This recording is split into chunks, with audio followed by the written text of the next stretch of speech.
কাশেম, হ্যাঁ কাশেম, ওরালি যায় কেটা কি হয়েছে কি? হয়েছে কি? ছাগল কম কেন একটা? এই রাত্রির দুহারে আপনি ছাগল নিয়ে উদ্যোগ করবেন, ছাগল কিন্তু খুব ডেঞ্জারাস। ছাগল বাদ দেন। ছাগল বাদ মানে? তুমি সাথে করে নিয়ে গেছিলা, সেইখান থেকে যে ফেরত নিয়ে আসছো, তুমি দেখো নাই যে ছাগল একটা কম? ও হয় হয় হয় হয়, হয়, এটা কম। আমারে জানাইলা না কেন? এই এখন একটা কৌতুক করলেন আপনি। আপনার জানাই লাভ কি? ছাগল কি পয়দা হইতে আছে? আমি তো জানাইছি আমি কাল বেড়ে জানাইছি আমি, পরশু তরশু কোনো না কোনো দিন জীবনে একটু জানাইছি আমি, আপনার গোপন রাখতাম। আকিমা, তোর জামাই কথা শোন, একটা কাজ দিছি সেই জন্য গতকালকে জরিমানা দিছি, আর আজকে ছাগল একটা হারাই গেছে। কয়েকদিন পরে তো দেখবো যে গরু ছাগল কিছুই নাই।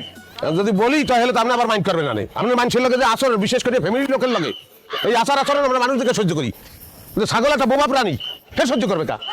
সে হয়তো অভিমান করে চলিয়ে গেছে, আমি ভাবছি যে আবার আসবে, আর হ্যাঁ আসে নাই, হ্যাঁ অভিমান করছে, এটা তার ব্যক্তিগত ব্যাপার, সেই জায়গায় আমি হস্তক্ষেপ তো করতে পারি না। জামাই, তোমার এই ব্যাপারটা দায়িত্ব নিয়ে করা উচিত আছিল। আমার নজর তো উঁচা, আমার নজর